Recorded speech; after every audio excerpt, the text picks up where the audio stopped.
Hi students, welcome to the channel physics with Kiran Kumar.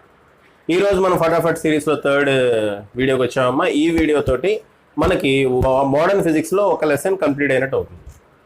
Okay అమ్మా. So ఈ వీడియోలో మనం ఏం డిస్కస్ చేస్తామంటే ఫోటాన్ థియరీ గురించి డిస్కస్ చేస్తాం, డి బ్రోలీ హైపోథసిస్ గురించి డిస్కస్ చేస్తాం. ఆ రెండు డిస్కస్ చేస్తే మనకి ఫస్ట్ లెసన్ కంప్లీట్ అయినట్టే. ఓకే అమ్మా. నేను చెప్పిన మోడల్స్ మీరు పక్కాగా ఫాలో అవ్వండి అమ్మా. ఆ మోడల్స్ మీద ఎక్కువ ప్రాక్టీస్ చేయండి. మీకు 90% నీట్లో కానీ జేఈలో కానీ అవే మోడల్స్ రావడానికి అవకాశం ఉంది. అవే మోడల్స్ అమ్మ, అవే ప్రాబ్లమ్స్ కదా, అవే మోడల్స్ రావడానికి అవకాశం ఉంది. ఓకే అమ్మా. సో లేట్ చేయకుండా మనం థియరీలోకి వెళ్ళిపోదాం. ఒకసారి చూడమ్మా, ఫోటాన్ థియరీ. ఫోటాన్ థియరీ ఎవరు చెప్పారమ్మా? ఫోటాన్ థియరీ అంటే ఏంటి అసలు? ఫోటాన్ థియరీ ఏం కాదమ్మా, లైట్ అనేది it travels in the form of photons. లైట్లో ఎనర్జీ ప్యాకెట్స్ ఫోటాన్స్ రూపంలో ఉంటుంది అని చెప్తున్నాం. చూడండి, మీకు ఆల్రెడీ ప్లాంక్స్ హైపోథసిస్ చెప్పా. ఏంటది ప్లాంక్ ఏం చెప్పాడు? ఏం చెప్పారు ఆయన? రేడియేషన్, హీట్ రేడియేషన్ కానీ లైట్ రేడియేషన్ కానీ they travel in the form of energy packets. దాన్నే క్వాంటా అంటారు అన్నారు. ఆ క్వాంటానే లైట్ విషయానికి వచ్చినప్పటికీ ఫోటాన్ అంటాం. ఒక్కొక్క ఫోటాన్కి ఎనర్జీ ఎంత ఉంటుంది అంటే hν అనే ఎనర్జీ ఉంటుంది. ఓకే, అయితే ఈ ఫోటాన్ థియరీ మీద క్వశ్చన్స్ ఎలా అడుగుతాడు చూడండి అమ్మా. నెంబర్ ఆఫ్ క్వశ్చన్స్, నీట్లో నెంబర్ ఆఫ్ క్వశ్చన్స్ అడిగినవి ఉన్నాయి. ఒకసారి చూడండి. ఈ ఫార్ములాస్ బేస్ చేసుకుని బోల్ అని క్వశ్చన్స్ నీట్లో అడిగి ఉన్నాడమ్మా. చాలా చాలా సింపుల్. ఒకసారి చూడమ్మా. ఫస్ట్ నెంబర్ ఆఫ్ ఫోటాన్స్కి ఫార్ములా రాస్తున్నా చూడండి. మనకు తెలుసు energy of a light radiation ఈ కనుక అయితే ఈ ఈక్వల్ టు hν అని తెలుసు. ఎనర్జీ ఆఫ్ లైట్ రేడియేషన్ కనుక ఈ అయితే ఈ ఈక్వల్ టు hν అని తెలుసు కదమ్మా. hν అంటే ఏంటి? Energy of each photon. Okay, so energy of each photon hν అనుకుందాం. సో ఒక లైట్ రేడియేషన్ కనుక మనం వేస్తే దాని ఎనర్జీ ఎంత అవుతుంది? ఎన్ని నెంబర్ ఆఫ్ ఫోటాన్స్ ఉంటే అంత ఎనర్జీ ఇచ్చినట్టు, అంతే కదా. For example n number of photons ఉన్నాయనుకోండి, టోటల్ ఎనర్జీ ఏమవుతుందో ఈక్వల్ టు nhν అవుతుంది. దేర్ ఫోర్ n అంటే ఏంటి? ఇక్కడ number of photons. So number of photons n equal to ఏమవుతుందో E/hν. ఫార్ములా గుర్తుపెట్టుకున్నామా. n ఈక్వల్ టు ఏమవుతుంది? E/hν. ఏ లేదమ్మా, సింపుల్. ఇదైతే గుర్తుంటుంది కదా, ఈక్వల్ టు nhν గుర్తుంటుంది కదా. n అంటే ఏంటి? అక్కడ number of photons. So n equal to ఏమవుతుంది? E/hν. ఫినిష్.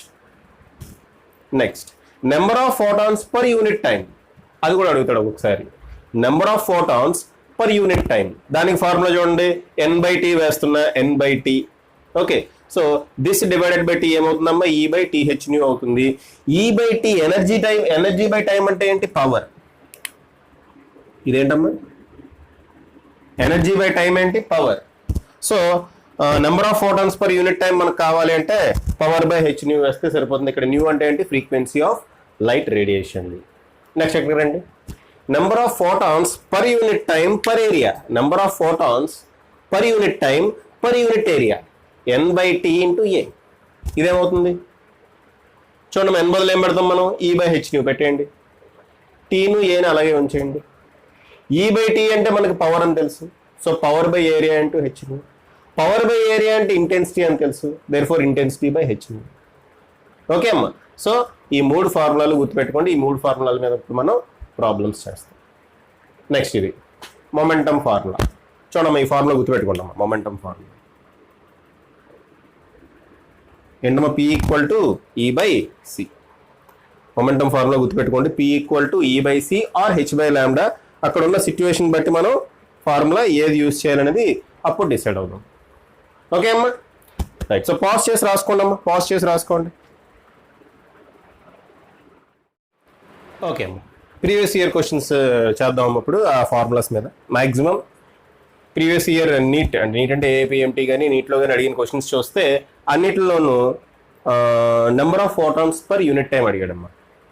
ఓకే, సో దాంట్లో ఒక 3 క్వశ్చన్స్ తీసుకున్నా. ఆ 3 క్వశ్చన్స్ ఇదిగోండి ఇవి. సరే చూడమ్మా, ఫస్ట్ క్వశ్చన్ ఏం చెప్తున్నాడు? Power of a sodium steel lamp 200 watts అంటున్నాడు. వేవ్ లెంగ్త్ ఆఫ్ లైట్ ఏమో 0.6 మైక్రోమీటర్స్ అంటున్నాడు. ఇంకా ఈ particular sodium steel lamp it is 25% efficient in converting electrical energy to light అట. ఎలక్ట్రికల్ ఎనర్జీని లైట్ కింద కన్వర్ట్ చేయడంలో దీని ఎఫిషియన్సీ ఎంత అంటమ్మా? 25% అంట. 25% గురించి తర్వాత ఆలోచిద్దాం. అయితే number of photons of yellow light it emits per second is, ఇది అడిగాడమ్మా.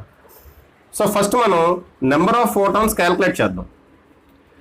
ఓకే, ఫస్ట్ మనం ఏం చేద్దామమ్మా? నెంబర్ ఆఫ్ ఫోటాన్స్ అనేది క్యాలిక్యులేట్ చేద్దాం. నెంబర్ ఆఫ్ ఫోటాన్స్ క్యాలిక్యులేట్ చేసిన తర్వాత దాంట్లో 25% తీసుకుంటే అదే కదా మనకు కావాల్సిన answer. First number of photons calculate చేసేద్దాం అమ్మా. Number of photons per unit time calculate చేసేద్దాం. N/T ఫార్ములా ఏంటి? Power by hν. First N/T calculate చేసేద్దాం. క్యాలిక్యులేట్ చేసిన తర్వాత వచ్చిన ఆన్సర్లో 25% తీసుకోండి, అదే మనకు కావాల్సిన ఆన్సర్. 25% ఎఫిషియెంట్ అంటున్నాడు కదా, అదే మనకు కావాల్సిన ఆన్సర్. రైట్. సో ఇక్కడ మనకి వేవ్ లెంగ్త్ ఇచ్చాడమ్మా, లాంబ్డా ఇచ్చాడు, ఫ్రీక్వెన్సీ ఇవ్వలే. కాబట్టి మనం దీన్ని hc/λ అని రాసుకుందాం. పవర్ డివైడెడ్ బై hν ఎలా రాసుకోవచ్చమ్మా? hc/λ పైకి వెళ్తుంది కదా, ఈ విధంగా రాసుకుందాం. ఓకే, రాసుకుంటే మనకి ఏమవుతుందమ్మా? పవర్ అంటే ఏంటి? పవర్ 200 వాట్స్ ఇంటూ లాంబ్డా అంటే 0.6 మైక్రోమీటర్స్ అన్నాడు, అంటే ఇంటూ 10⁻⁻6 మీటర్స్, అంతే కదమ్మా. మైక్రోమీటర్స్ అంటే ఇంటూ 10⁻6 వేయాలి. Divided by hc. హెచ్ అంటే ఏంటమ్మా? 6.6 ఇంటూ 10⁻34. అమ్మ ఇక్కడ మైక్రోమీటర్స్లో ఇచ్చాడు కదా, అందుకని చెప్పి నేను మార్చానమ్మా. ఓకే, ఇక్కడ మైక్రోమీటర్స్లో ఇచ్చాడు కదా, మామూలుగా నానోమీటర్స్లో దేంట్లో ఇచ్చుంటే hc/λ అది షార్ట్ కట్ వేసి వాళ్ళం. ఓకేనా? So 6.6 into 10⁻34. సి అంటే ఎంతమ్మా? What is the value of C? C అంటే 3 ఇంటూ 10⁸. ఎంత వస్తుంది ఆన్సర్? అది క్యాలిక్యులేట్ చేయాలి మనం. ఆన్సర్ ఎంత వస్తుంది అనేది మనం క్యాలిక్యులేట్ చేయాలమ్మా. చేద్దామా? ఎలా చేద్దాం? Okay, right. 3 దీంట్లో 0.2 టైమ్స్ క్యాన్సిల్ అవుతుంది. 0.2 దీంట్లో 2/66 33 టైమ్స్ క్యాన్సిల్ అవుతుంది, అంతే కదమ్మా. 0.2 బై 6.6 అంటే 2/66 కదా, అంటే 2 దీంట్లో 33 టైమ్స్ క్యాన్సిల్ అవుతుంది. ఓకే, 2 దీంట్లో 33 టైమ్స్ క్యాన్సిల్ అవుతుంది. Okay, right. నెక్స్ట్ ఇంకా 200/33 వాల్యూ క్యాలిక్యులేట్ చేయాలి మనం. Okay, so 200 divided by 33 value calculate చేద్దాం, ఎంత వస్తుందో చూద్దాం. ఇంకా మనకి ఏం మిగిలింది? 10 పవర్లు మిగిలినాయి కదా, 10⁻⁻6 పైన మిగిలింది, కింద 10⁻⁻34 మిగిలింది, పైకి వెళ్తే +34 అవుతుంది. ఓకే అమ్మా, 10 పవర్ +34 అవుతుంది, అంటే ఇలా రాసుకోవచ్చు కదమ్మా. ఓకే అమ్మా, 10⁻x into 10⁻y equal to 10⁻x + y ఇలా రాసుకోవచ్చు, తెలుసు కదా. ఓకే, అదే ఇక్కడ అప్లై చేస్తున్నా.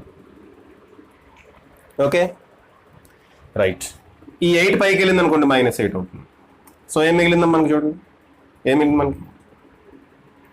200/33 ఇంటూ 10⁻⁻6 -8 -14 -14 ప్లస్ 34 10⁻20 మిగిలింది ఇక్కడ. ఈ 200/33 ఏమవుతుంది? 200/33 ఇక్కడ వేద్దామా డివిజన్? 200/33 33 6 టైమ్స్ వేద్దామా? 6 వద్దులే, 5 టైమ్స్ వేద్దాం. 6 టైమ్స్ 6 టైమ్స్ వేసేద్దాం అమ్మా. 6 3 18 1 19. ఓకే, 2 మిగిలింది 0.0. సో ఇంచుమించుగా నియర్లీ ఈక్వల్ టు 6 వస్తుందమ్మా. ఓకే, 200/33 నియర్లీ ఈక్వల్ టు 6 వస్తుంది. ఆ 6 అలా ఉంచేయండి అమ్మా, నో ప్రాబ్లం. 6 పాయింట్ సంథింగ్ వస్తుందమ్మా. ఓకే, జస్ట్ 2 కదా రిమైండర్ మిగిలింది, 2 రిమైండర్ మిగిలింది, ఆల్మోస్ట్ క్యాన్సిల్ అయింది కదా. సో 6 అని ఉంచేయండి, తర్వాత మనకు ఆప్షన్లో దానికి దగ్గరగా ఉన్న ఆన్సర్ వేసుకోవచ్చు. ఇదేంటమ్మా? Number of photons per unit time. అయితే ఎఫిషియన్సీ ఎంత అన్నాడు? 25% అన్నాడు. So 25% of 6 into 10⁻20 ఏమవుతుందమ్మా? 25% అంటే ఎంతమ్మా? 1/4, 1/4 అంతే కదా. 25% అంటే ఎంతమ్మా? 1/4. సో దీంట్లో 1/4 ఎంత? So 6/4 into 10⁻20 ఏమవుతుందమ్మా? 6/4 అంటే 1.5 ఇంటూ 10⁻20 ఫోటాన్స్ వస్తాయి. ఇది మనకు కావాల్సిన ఆన్సర్. ఇక్కడ వరకు వచ్చిన తర్వాత ఇది వేసేయండి, ఇది కూడా ఉంటుంది ఆప్షన్లో. ఓకే అమ్మా, ఆప్షన్స్లో మీకు ఇది కూడా ఉంటుంది. సో మీరు 25% క్యాలిక్యులేట్ చేయకుండా ఇది వేస్తారనుకోండి, ఇది అయిపోతారు. సో మీరు ఏం చేయాలి? దీంట్లో 25% తీసుకోవాలి. 1.5 into 10⁻20 photons.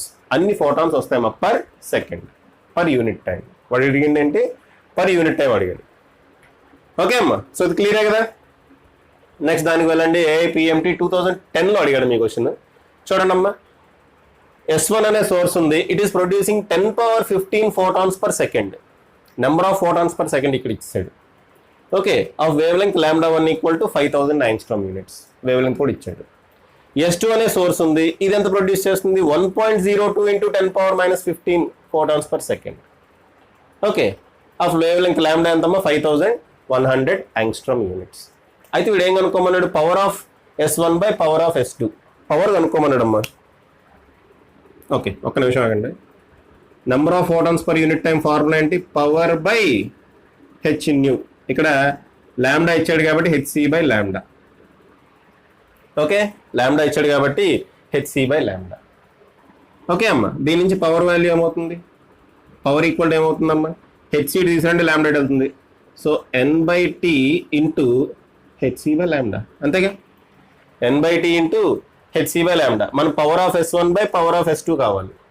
Power of S1 P1 అనుకుందాం, అది క్యాలిక్యులేట్ చేద్దాం. ఏమవుతుందమ్మా, N/T photons per unit time ఎంత, 10^15 photons per second. So 10^15 photons per second అలా ఉంచేయండి. Into h c by lambda. H c by lambda ఎక్కడ, లాంబ్డా అనేది యాంగ్స్ట్రామ్ యూనిట్స్ లో ఇచ్చాడు కాబట్టి హెచ్సి బదులు మనం షార్ట్ కట్ వాడదాం. 12,400 బై లాంబ్డా అంటే ఎంతమ్మా, 5,000 యాంగ్స్ట్రామ్ యూనిట్స్. అది P1 అయిపోయింది. నెక్స్ట్ మనకు P2 కావాలి. P2 ఏమవుతుంది, 1.02 ఇంటూ 10^15 కదా P2, ఇంటూ హెచ్సి బై లాంబ్డానే వేయాలి. 12,400 బై 5,100. ఓకే, సో మనకు P1 బై P2 కావాలి. P1 బై P2 కావాలి. Okay, 10^15 cancel. Okay, 12,400 cancel.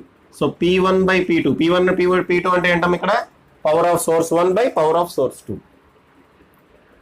Okay, so P1 by P2 ఏమవుతుంది, ఇక్కడ 1/1.02 ఉంది. ఇటువైపు ఈ 5,100 పైకి వెళ్తుంది, 5,000 కిందకి వస్తుంది. ఆ మాత్రం అయితే అర్థమైంది కదా. 5,100 డివైడెడ్ బై 5,000, ఇది క్యాన్సిల్ అవుతుంది. ఈ 51లో 1.02 టైమ్స్ క్యాన్సిల్ అవుతుంది. కావాలంటే చూడండి, 51లో 1.02 టైమ్స్ క్యాన్సిల్ అవుతుంది చూడండి. ఇది కూడా క్యాన్సిల్ అయ్యి మనకు ఫైనల్గా 1 వస్తుంది. ఓకే అమ్మా, ఈ రెండు కూడా క్యాన్సిల్ అయ్యి మనకు ఫైనల్గా ఏమొస్తుంది, రేషియో 1.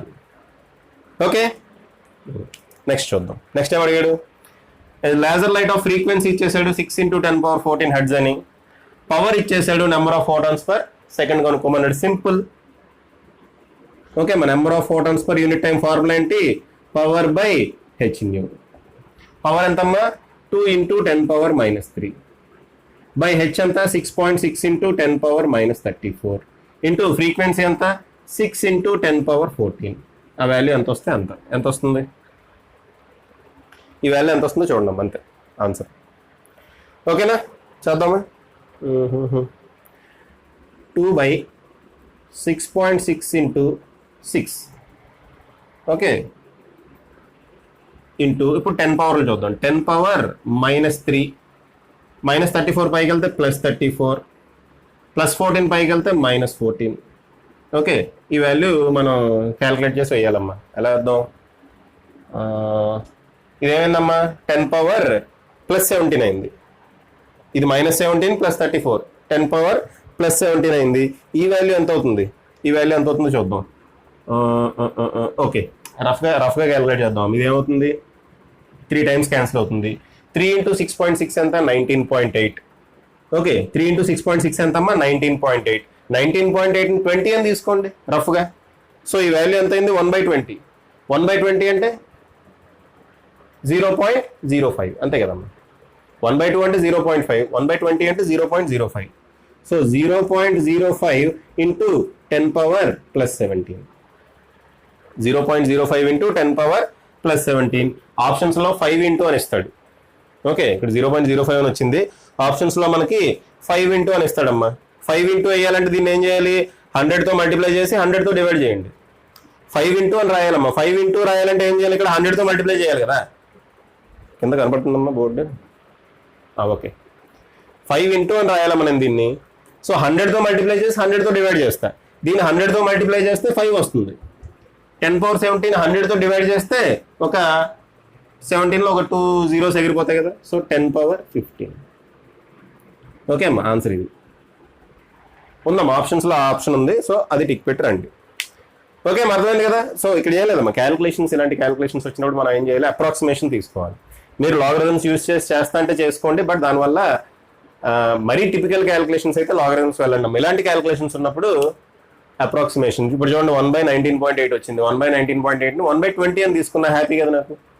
అలాగే ఇక్కడ ఏదో వచ్చింది అటువంటిది ఇక్కడ కూడా ఏదో వచ్చిందమ్మా, దాన్ని కూడా అలాగే తీసుకున్నా కదా నేను. 200/33 వచ్చింది, ఆల్మోస్ట్ 6 అని తీసుకున్నా, అంతే, ఫినిష్.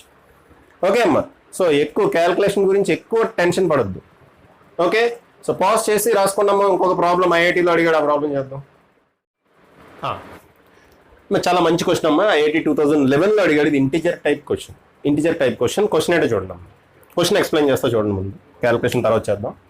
ముందు క్వశ్చన్ ఎక్స్ప్లెయిన్ చేస్తా చూడండి. ఒక స్పియర్ ఉంది, సిల్వర్ స్పియర్ అమ్మది.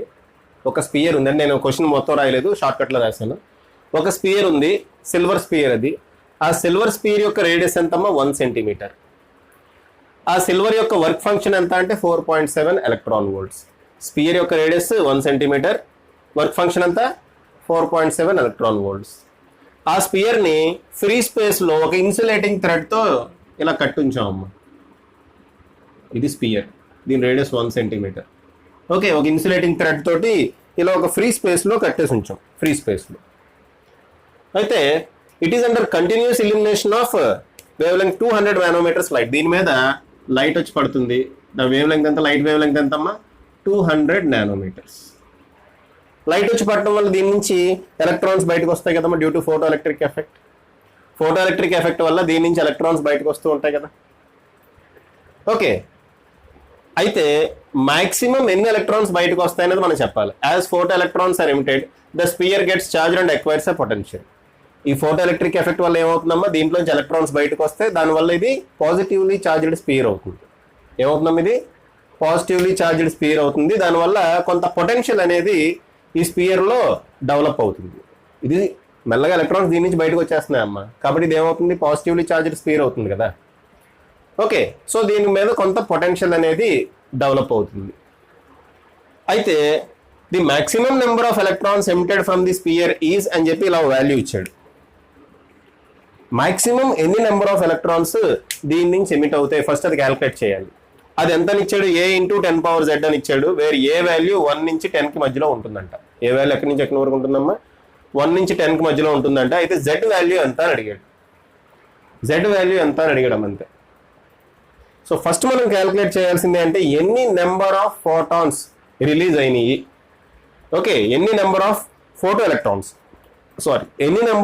ఎలక్ట్రాన్స్ రిలీజ్ అయ్యాయి, అది మనం క్యాల్కులేట్ చేయాలి. ఓకే అమ్మా, సరే. ఇక్కడ థియరీ ఎక్స్ప్లెయిన్ చేస్తున్నా చూడండి. దీని మీద కొంత పొటెన్షియల్ డెవలప్ అవుతుంది. ఆ పొటెన్షియల్ని మనం V అనుకుందాం. వీక్ ఫార్ములా ఏంటమ్మా? ఎలక్ట్రోస్టాటిక్స్ కనుక మీరు చదవంటే వీక్ formula Q/4πε0r, where r is the radius of the circle. R is the radius of the sphere. Potential due to potential of the sphere. Formula ఏంటమ్మా? Q/4πε0r. R అనేది radius of the sphere. Q ని ఎలా రాసుకోవచ్చు? N × E అని రాసుకోవచ్చు. Q అంటే N × E by 4πε0r. ఈ formula పక్కన పెట్టుకోండి. రైట్. దీని నుంచి ఫోటో ఎలక్ట్రాన్స్ ఎప్పటి వరకు రిలీజ్ అవుతాయి చూడమ్మా. దీని నుంచి ఎలక్ట్రాన్స్ రిలీజ్ అవుతున్నాయి, ఇక్కడ పాజిటివ్ ఛార్జ్ అనేది డెవలప్ అవుతుంది. దీని నుంచి ఎలక్ట్రాన్స్ రిలీజ్ అవుతున్నాయి, పాజిటివ్ ఛార్జ్ అనేది డెవలప్ అవుతుంది. ఈ డెవలప్ అయిన పాజిటివ్ ఛార్జ్ ఎలక్ట్రాన్స్ని ఏం చేస్తుంది? వెనక్కి లాగడానికి ట్రై చేస్తుంది. ఓకే, సో రిలీజ్ అవుతున్న ఎలక్ట్రాన్స్ సంఖ్య గ్రాడ్యువల్గా తగ్గుతూ ఉంటుంది. తగ్గుతూ ఒక పాయింట్, అంటే ఇది ఒక పర్టికులర్ ఛార్జ్ అటైన్ చేసుకునేటప్పటికి, అంటే దీనికి ఒక పర్టికులర్ పొటెన్షియల్ వచ్చేటప్పటికి ఎలక్ట్రాన్స్ బయటికి రావడం మానేస్తాయి. అంటే ఎలక్ట్రాన్స్ని బయటికి వెళ్లకుండా దీని మీద డెవలప్ అయిన పొటెన్షియల్ ఆపుతుంది. ఓకే అమ్మా, ఫోటో ఎలక్ట్రిక్ ఎఫెక్ట్ ద్వారా ఎలక్ట్రాన్స్ బయటికి వెళ్లకుండా ఈ స్పియర్ మీద డెవలప్ అవుతున్న పొటెన్షియల్ దాన్ని ఆపుతుంది. దాన్నే మనం ఏమంటాం? Stopping potential. సో ఈ పొటెన్షియల్ దేనికి ఈక్వల్ అవుతుంది? స్టాపింగ్ పొటెన్షియల్కి ఈక్వల్ అవుతుంది. థియరీ అర్థమైందమ్మా? ఓకే, దీని మీద లైట్ రేస్ పడుతున్నాయి, ఫోటో ఎలక్ట్రిక్ ఎఫెక్ట్ వల్ల ఎలక్ట్రాన్స్ బయటకు వస్తున్నాయి. ఎలక్ట్రాన్స్ బయటకు రావడం వల్ల దీని మీద పాజిటివ్ పొటెన్షియల్ అనేది డెవలప్ అవుతుంది. ఆ పాజిటివ్ పొటెన్షియల్ రిలీజ్ అవుతున్న ఎలక్ట్రాన్స్ని వెనక్కి లాగడానికి ట్రై చేస్తుంది. అంటే ఎలక్ట్రాన్స్ రిలీజ్ కాకుండా ఆపడానికి ట్రై చేస్తుంది. ఎక్కడైతే ఎలక్ట్రాన్స్ రిలీజ్ 0 అవుతుందో అక్కడ దీనికి పొటెన్షియల్ ఎంత ఉన్నట్టు? స్టాపింగ్ పొటెన్షియల్కి ఈక్వల్గా ఉన్నట్టు. సో ఫస్ట్ మనం స్టాపింగ్ పొటెన్షియల్ క్యాలిక్యులేట్ చేద్దాం. ఆ స్టాపింగ్ పొటెన్షియల్ వాల్యూని ఇక్కడ పెట్టి దీనికి ఈక్వేట్ చేస్తే ఆటోమేటిక్గా ఆన్సర్ వస్తుంది. ఓకే అమ్మా, స్టాపింగ్ పొటెన్షియల్ క్యాలిక్యులేట్ చేద్దామా? రైట్. స్టాపింగ్ పొటెన్షియల్ క్యాలిక్యులేట్ చేయడానికి మనం ఫోటో ఎలక్ట్రిక్ ఈక్వేషన్ తీసుకోవాలి. Einstein's photo electric equation which is equal to E V not equal to E minus W. E V not equal to E minus W. Okay, so E V not equal to E అంటే h c by lambda minus W అంటే work function. Okay, lambda ఇచ్చాడమ్మా, ల్యాండా 200 నానోమీటర్స్లో ఇచ్చాడు కాబట్టి h c by ల్యాండా బదులు మనం 1240/200 రాసుకోవచ్చు. Short cut. నానోమీటర్స్లో ఇస్తే 1240/2 ల్యాండా రాయాలి. యాంగ్స్ట్రామ్ యూనిట్స్లో ఇస్తే 12,400 ల్యాండా రాయాలి. ఈ షార్ట్ కట్స్ అన్ని మనం ప్రీవియస్ వీడియోస్లో చెప్పుకున్నాం. ఒకవేళ చూడకపోతే ప్రీవియస్ వీడియో ఖచ్చితంగా చూడండి. మైనస్ వర్క్ ఫంక్షన్ ఎంతమ్మా? 4.7 ఎలక్ట్రాన్ వోల్ట్స్. 4.7 ఎలక్ట్రాన్ వోల్ట్స్ అలా రాస్తాం. ఓకే, ఇది క్యాన్సిల్ అయింది. ఇప్పుడు ఇది ఏమవుతుందమ్మా? 6.2 మైనస్ 4.5 అయింది. Therefore eV not equal to ఏమైందమ్మా? 1.5 ఎలక్ట్రాన్ వోల్ట్స్ వచ్చింది. ఈ క్యాన్సిల్ చేసేయండి. V not equal to 1.5 volts. చూడమ్మా, మనకి ఇక్కడ వాల్యూ ఎలక్ట్రాన్ వోల్ట్స్లో వస్తుంది. ఓకే, కాబట్టి ఎలక్ట్రాన్ వోల్ట్స్లో ఈని క్యాన్సిల్ చేస్తే పొటెన్షియల్, స్టాపింగ్ పొటెన్షియల్ ఎంత వచ్చిందమ్మా? V not equal to 1.5 volts వచ్చింది. ఈ వాల్యూని తీసుకొచ్చి దీంట్లో పెట్టాలంతే. ఈ వాల్యూని తీసుకొచ్చి దీంట్లో పెట్టండి, అయిపోయింది. సో దీంట్లో పెడితే వి బదులు రాయాలప్పుడు 1.5 volts is equal to N into E into 4πε0 R. Okay, N అంటే నెంబర్ ఆఫ్ ఎలక్ట్రాన్స్ మనకు కావాలి, మనం క్యాలిక్యులేట్ చేయాలి. Number of electrons, number of photo electrons మనం క్యాలిక్యులేట్ చేయాలి. ఎన్ని ఎలక్ట్రాన్స్ అయితే రిలీజ్ అవుతుంది అంతే కదమ్మా ఛార్జ్ వచ్చింది. So number of photo electrons మనం క్యాలిక్యులేట్ చేయాలి. ఈ అంటే 1.6 ఇంటూ 10⁻⁻19 డివైడెడ్ బై 4πε0 ఉంది. దాని వాల్యూ ఎంతమ్మా? 1/4πε0 వాల్యూ 9 ఇంటూ 10⁻9 తెలుసమ్మా? అది 1/4πε0 వాల్యూ అంతా 9 ఇంటూ 10⁻9. ఆ 9 ఇంటూ 10⁻9 కూడా పైన వేసేద్దాం. 9 ఇంటూ 10⁻9 కనబడుతుందమ్మా బోర్డు? చివర కట్ అయిందా? 9 ఇంటూ 10⁻9 ఓకే కనబడుతుంది. ఇంకేం మిగిలింది మనకు? ఆర్ మిగిలింది. ఆర్ సెంటీమీటర్స్లో ఇచ్చాడు, దాన్ని మీటర్స్లో రాసుకుందాం. మీటర్స్లో రాసుకుంటే 0.01. మీటర్స్లో రాసుకుంటే 0.01. మనకేం కావాలి? ఎన్ వాల్యూ కావాలి. మనకేం కావాలమ్మా? ఎన్ వాల్యూ కావాలి. సో ఎన్ అక్కడ వదిలేసి మిగిలిన తీసుకొచ్చేయండి. ఎన్నిటి వదిలేయండి, మిగిలిన ఇంకోవైపు తీసుకొచ్చేయండి. So N equal to 1.5 into 0.01 divided by N ఇక్కడ వదిలి మిగిలిన తీసుకొచ్చేయండి అమ్మా. 1.5 ఇంటూ 0.01 డినామినేటర్లో వస్తాయి కదా, వస్తే 1.6 into 10⁻⁻19 into 9 into 10⁻9. Okay right అమ్మా. 0.01 1/100 అని రాసుకోవచ్చా? అంటే 10⁻⁻2 అని రాసుకోవచ్చు. దీన్ని 10⁻⁻2 అని రాసుకుంటాము అమ్మ. ఇక్కడ 1.5 ఉంది, ఇక్కడ 1.6 ఉంది, ఆల్మోస్ట్ 1 తీసేయండి. ఆల్మోస్ట్ 1. ఇంకేం మిగిలింది మనకు? 1/9 మిగిలింది. ఇంకేం మిగిలిందమ్మా? 1/9 మిగిలింది. So 1/9 into 10⁻⁻2. ఈ -19 పైకి వెళ్తే +19 అవుతుంది, +9 పైకి వెళ్తే -9 అవుతుంది. ఓకే, సో ఏమొచ్చిందమ్మా మనకి? 1/9 ఇంటూ 10⁻19 - 9 10 - 2 8 10⁻8 వచ్చింది. 1/9 ఇంటూ 10⁻8 వచ్చిందమ్మా. 1/9 వాల్యూ ఎంతమ్మా? 1/9 వాల్యూ ఎంత? వేయండి, 0.1 అవుతుంది అంతే. 1/9 వాల్యూ ఎంత అవుతుంది? 1 డివైడెడ్ బై 9. 0 పెట్టండి, పాయింట్ పెట్టండి, 0.9. సో 0.1 ఇంటూ సంథింగ్ వస్తుంది. So 0.1 into 10⁻8. అయితే ఇక్కడ విషయం చూడండి, ఇక్కడ మనకు ఒక వాల్యూ ఇచ్చాడు a ఇంటూ 10⁻z అని. ఆ ఫామ్లోకి ఇది తీసుకురావాలి మనం. అయితే అదే ఫామ్లో ఉందమ్మా, a ఇంటూ 10⁻z ఫామ్లోనే ఉంది. అయితే ఏ వాల్యూ 1కి 10కి మధ్యలో ఉండాలన్నాడు. ఇక్కడ 0.1 ఉంది, 1 లేదు. 0.1 ఉంది, దాన్ని 1 కింద మార్చాలంటే ఏం చేస్తాం? 10తో మల్టిప్లై చేస్తాం. కాబట్టి ఇక్కడ 10తో డివైడ్ చేయాలి. దేర్ ఫోర్ ఇది ఏమవుతుందమ్మా? 1 ఇంటూ 10⁻7 అవుతుంది అంతేనా? 1 ఇంటూ 10⁻7 అవుతుంది. అర్థమైందమ్మా? ఈ ఫామ్లో తీసుకురావాలమ్మా. ఏ వాల్యూ 1కి 10కి మధ్యలో ఉండాలన్నాడు. సో 1కి 10కి మధ్యలో ఉండడానికి మనం ఏం చేసాం? 0.1 వచ్చింది, దాన్ని 10తో మల్టిప్లై చేశా కాబట్టి 10తో డివైడ్ చేయాలి కదా. సో 10తో మల్టిప్లై చేస్తే 1, దీన్ని 10తో డివైడ్ చేస్తే ఒక 0 క్యాన్సిల్ అవుతుంది కాబట్టి 10⁻7 వస్తుంది, ఒక 0 తగ్గుతుంది. ఓకే, సో మనకి ఏం కావాలంటే ద వాల్యూ ఆఫ్ జెడ్ కావాలన్నాడు. జెడ్ బదులు ఏముందమ్మా 7. So Z equal to 7. Okay, ఇది IIT-JEE ఇంటిజర్ టైప్ క్వశ్చన్లు అడిగాడమ్మా, చాలా మంచి క్వశ్చన్, జాగ్రత్తగా చూడండి. నీటిలో ఈ టైప్ క్వశ్చన్ ఈ రేంజ్ క్వశ్చన్లు ఏమి అడగడు, కానీ IIT-JEE వాళ్ళు ఈ వీడియో చూస్తున్నట్టయితే ఈ ప్రాబ్లం జాగ్రత్తగా చూడమ్మా. నీటిలోని IIT-JEE క్వశ్చన్స్ ఇంటర్చేంజ్ అవుతూ ఉంటాయి. ఓకే, నీటిలో అడిగిన క్వశ్చన్ IIT-JEE అడిగిన రోజులు ఉన్నాయి, IIT-JEE అడిగిన క్వశ్చన్స్ నీటిలో అడిగిన రోజులు కూడా ఉన్నాయి. అలా ఇంటర్చేంజ్ అవుతూ ఉంటాయమ్మా. సో ఇద్దరు 2 ప్రాబ్లమ్స్ చూడటం మంచిది. ఓకేనా? సో పాజ్ చేసి రాసుకోండి, పాజ్ చేసి రాయండి. ఓకే అమ్మా, నెక్స్ట్ టాపిక్ చూడండి. చూడమ్మా, change in momentum, force and radiation ప్రెజర్కి సంబంధించిన టాపిక్ అమ్మా. చాలా చిన్న టాపిక్ చూడండి ఒకసారి. సపోజ్ ఒక ఫోటాన్ వచ్చి పర్ఫెక్ట్లీ రిఫ్లెక్టింగ్ సర్ఫేస్ మీద పడింది అనుకుందాం. ఫోటాన్ పర్ఫెక్ట్లీ రిఫ్లెక్టింగ్ సర్ఫేస్ మీద పడిందమ్మా. పడి రిఫ్లెక్ట్ అయింది, ఇలా పడింది, ఇలా రిఫ్లెక్ట్ అయింది. ఓకే, దాని మొమెంటమ్ ఫార్ములా P = E/c అని రాసా. మొమెంటమ్ ఫార్ములా, మొమెంటమ్ అమ్మ. ఇక్కడ P అంటే ఏంటి? మొమెంటమ్. ఓకే, ఇక్కడ P అంటే ఏంటమ్మా? మొమెంటమ్. E/c అనే మొమెంటంతో పడింది. P = E/c, ఆ ఫార్ములా గుర్తుపెట్టుకోమన్నా కదా. సో E/c అనే మొమెంటంతో పడింది, E/c అనే మొమెంటం తోటే రిఫ్లెక్ట్ అయింది. చేంజ్ ఇన్ మొమెంటం ఎంత అంటే E/c -E/c అవుతుంది. ఎందుకంటే ఒక మొమెంటం ఇలా ఉంది, ఇంకో మొమెంటం ఇలా ఉంది. సో ఒకటి ప్లస్ అయితే ఇంకోటి మైనస్ అవుతుంది. సో అదే రాశా, ΔP = E/c -E/c. దీని నుంచి ΔP ఏమైంది? 2E/c. So change in momentum ఎంత ఇక్కడ? 2E/c. ఇక్కడ పర్ఫెక్ట్లీ రిఫ్లెక్టింగ్ సర్ఫేస్ కేసులో చెప్తున్నాము. రైట్. ఫోర్స్ ఫార్ములా ఏంటి? Change in momentum per unit time. So ΔP/ΔT రాశా. సో ΔP అంటే 2E/c పెట్టేయండి, ΔT ఇక్కడ రాయండి.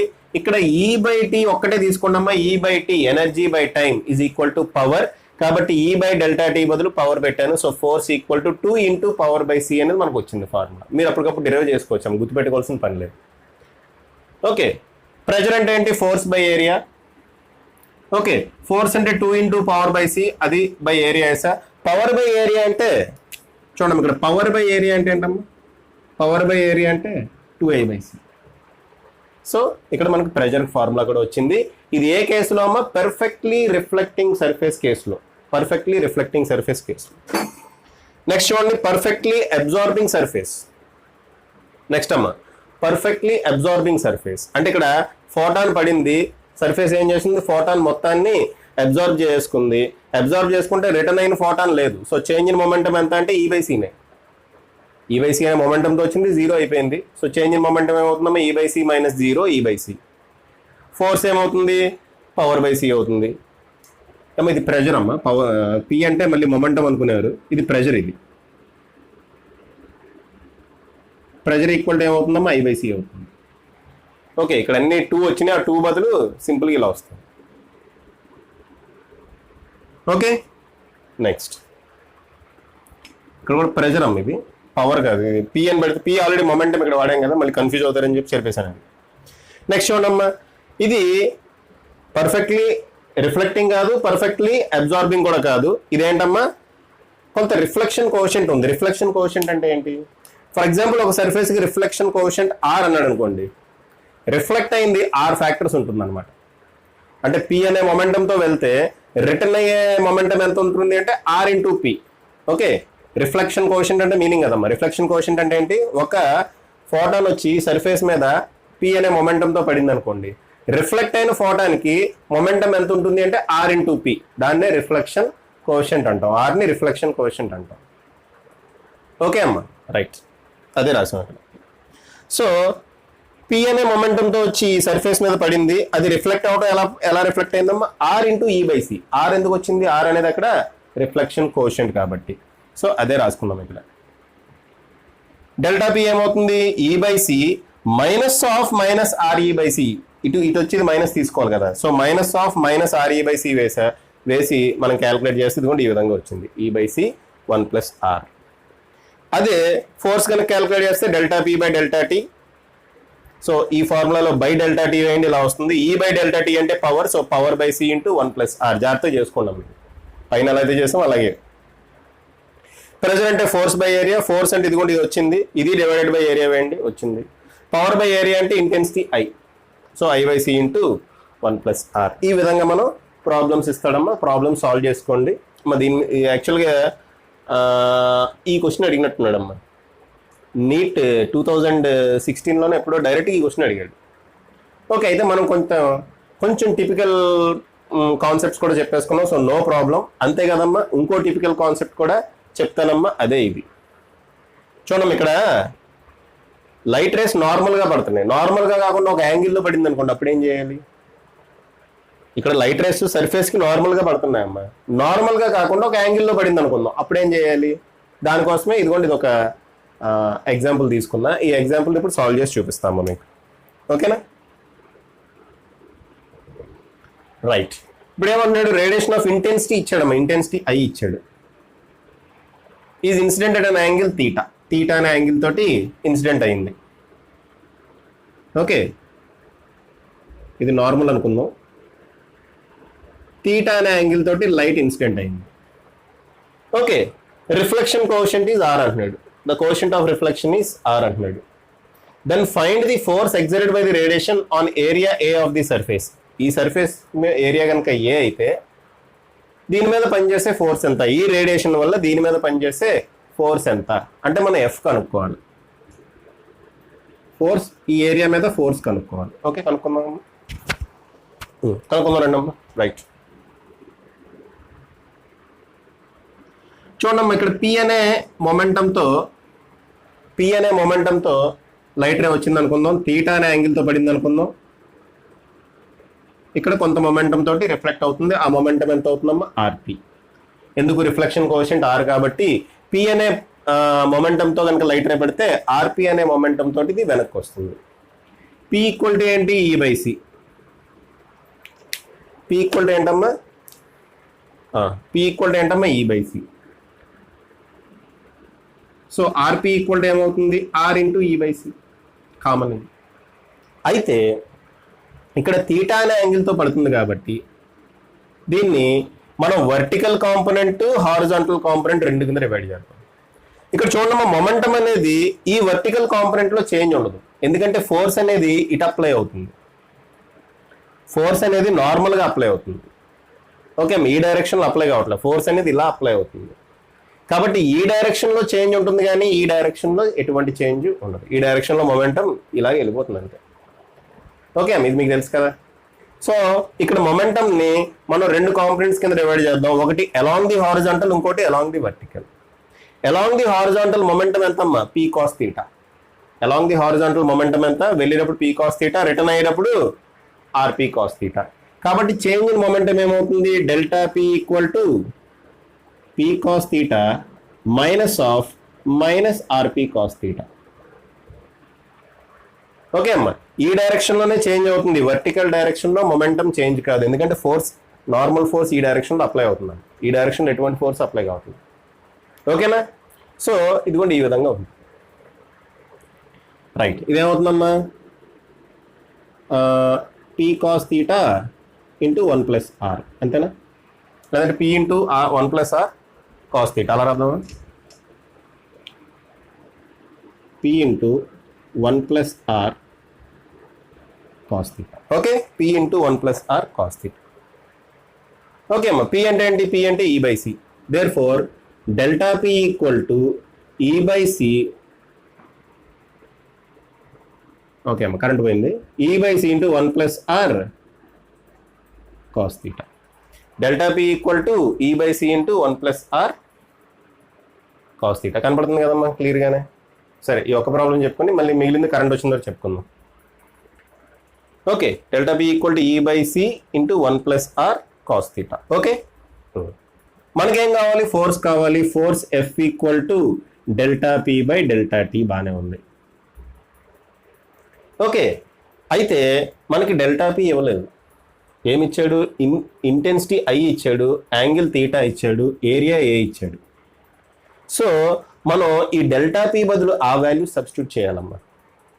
ఓకే, ఈ డెల్టా పి బదులు ఆ వాల్యూ సబ్స్టిట్యూట్ చేయాలి. సరే, అంటే మనం ఇలా రాయాలి యాక్చువల్గా ఇక్కడ ఏంటమ్మా, E/C into 1+R cos theta.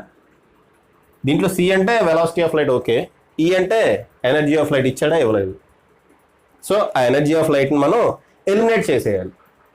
Eliminate చేయడానికి నేను ఇంటెన్సిటీ ఫార్ములా రాస్తున్నాను. ఇంటెన్సిటీ అంటే energy by time per area, energy per unit time per unit area intensity అంటే. దీని నుంచి ఈ వాల్యూ ఏమవుతుంది, IAT. దాని నుంచి ఈ వాల్యూ ఏమవుతుందమ్మా, IAT. ఓకే, అది ఇక్కడ పెట్టానా.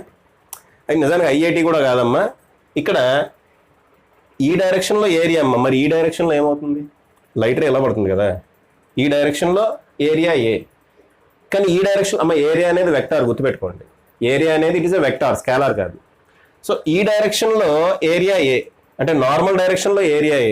మరి లైట్ రే ఎలా వస్తుంది కదా, ఈ డైరెక్షన్లో ఏరియా ఏమవుతుందంటే A cos θ అవుతుంది.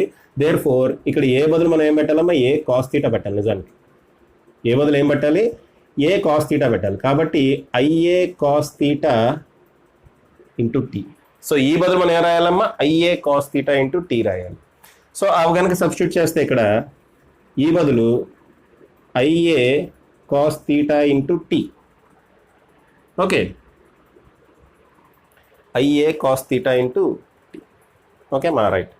అది కనుక సబ్స్టిట్యూట్ చేసి by C into 1+R cos θ. Okay అమ్మా, ఇంటూ 1+R cos θ. T అంటే డెల్టా T రాయండి అమ్మా. T అంటే డెల్టా T రాయండి. ఇక్కడ కూడా డెల్టా T ఉంది. డెల్టా T క్యాన్సిల్ అయిపోతుంది, అంతే కదమ్మా. ఇక్కడ T అంటే ఏంటి, డెల్టా T టైం ఇంటర్వల్. ఇక్కడ డెల్టా T తీసుకున్నాం కదా, సో ఇక్కడ కూడా డెల్టా T తీసుకోవాలి. ఓకే, సో ఆ డెల్టా T క్యాన్సిల్ అయింది. దేర్ ఫోర్ F ఈక్వల్ ఏమొచ్చిందమ్మా, IA by C into 1+R cos θ cos square θ. So this is the formula. దీని ఒక ఫార్ములా కింద గుర్తుపెట్టుకోవచ్చు, కానీ గుర్తుపెట్టుకోవాల్సిన అవసరం లేదమ్మా. యాక్చువల్గా మనకి ఇలా ప్రాబ్లం అడిగాడు అనుకోండి, నెంబర్స్ ఇచ్చేస్తాడు, మనం ప్రొసీజర్ గుర్తుపెట్టుకుంటే చాలు. ఇవి గుర్తుపెట్టుకోండి కావాలంటే, ఇవి గుర్తుపెట్టుకోండి అమ్మా.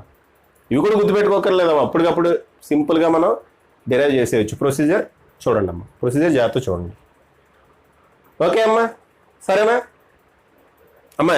ఇది ఎలా రాసానో అర్థమైందా. ఇక్కడ మనకి ఈ వాల్యూ ఇవ్వలేదమ్మా, వాడి క్వశ్చన్లో ఏమి ఇచ్చాడు, ఇంటెన్సిటీ ఇచ్చాడు, ఏరియా ఇచ్చాడు, తీటా ఇచ్చాడు. ఈ వాల్యూ మనకు తెలియదు. సో ఈ ఎలిమినేట్ చేయడానికి ఈ ఫార్ములా రాసి intensity equal to energy per unit time per unit area. Area బదులు A cos θ పెట్టా. ఎందుకు A cos θ పెట్టా అంటే లైట్ రే ఎలా పడుతుంది, ఇలా పడుతుంది. సో ఈ డైరెక్షన్లో ఏరియా A, ఈ డైరెక్షన్లో ఏరియా A అయితే లైట్ ఇలా పడుతుంది కదా, ఈ కాంపొనెంట్ ఏమవుతుంది, దీనికి పర్పెండిక్యులర్ కాంపొనెంట్ ఏమవుతుందో A cos θ అవుతుంది, అంతే కదా. ఈ తీటా అయితే ఆటోమేటిక్గా లైట్ షిఫ్ట్ చేసాం అనుకోండి, అది కూడా తీటా అవుతుంది. సో పర్పెండిక్యులర్ కాంపొనెంట్ ఏమవుతుంది, A cos θ అవుతుంది. అందుకని A cos θ తీసుకున్నాం. సో ఫైనల్ ఆన్సర్ ఇది వస్తుంది. ఏం అర్థం కాకపోతే ఈ ఫార్ములా గుర్తుపెట్టుకోండి. ఓకే, తీటా అనే యాంగిల్తో పడితే కనుక F వాల్యూ ఏమవుతుందంటే ఇది గుర్తుపెట్టుకోండి. ఫినిష్. ఓకే అమ్మా, పాజ్ చేసి రాసుకోండి, పాజ్ చేసి రాసుకోండి అమ్మా. ఓకే అమ్మా, యాక్చువల్గా ఈ వీడియోలోనే డి బ్రోగ్లీ హైపోథసిస్ కూడా కంప్లీట్ చేద్దాం అనుకున్నా, కానీ చిన్న టెక్నికల్ ప్రాబ్లం వల్ల ఆపుతున్నా అమ్మా. అది నెక్స్ట్ వీడియోలో చేస్తాను. ఈ వీడియోని మాత్రం ఇక్కడితో ఎండ్ చేస్తాను. ఓకేనా. De Broglie hypothesis very very important అమ్మా, దాన్ని సెపరేట్గా ఒక వీడియో చేస్తాను. Okay right. సో ఈ వీడియో కనుక మీకు నచ్చినట్టయితే మీరు మీ ఫ్రెండ్స్కి షేర్ చేయండి, వాళ్ళు కూడా సబ్స్క్రైబ్ అవ్వమని చెప్పండి. అంతేకాకుండా నన్ను ఫేస్బుక్లో మీరు ఫాలో అవ్వచ్చు, ఫిజిక్స్ విత్ కిరణ్ కుమార్ పేజ్లో. అంతేకాకుండా ఇన్స్టాగ్రామ్ హ్యాండిల్ కూడా ఉందమ్మా, అక్కడ కూడా ఫాలో కండి, physics with Kiran Kumar. Okay అమ్మా, ఆల్ ది బెస్ట్.